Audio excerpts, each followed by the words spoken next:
જય ગૌ માતા, જય ધરતી માતા. વરસાદ તો ખેંચાયો હોય, ખડ છે એટલું એટલું આવું રહ્યું.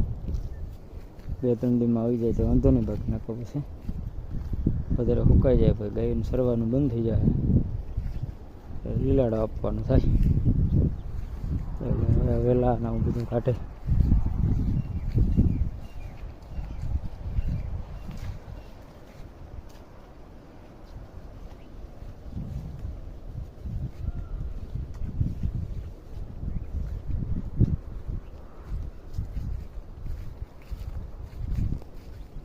બધુંની ખાવાની પસંદગી અલગ અલગ હશે, બધું અલગ જ કાઢે.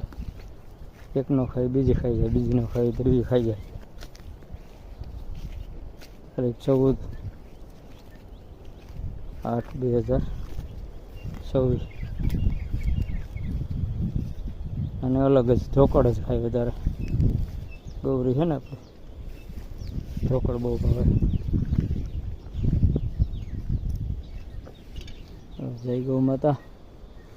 ભગવાન પાસે પ્રાર્થના કરો બધાય કે પેલો વરસાદને હાવ ઓક્સિજનમાં હે તો રહી જાય છે. હાર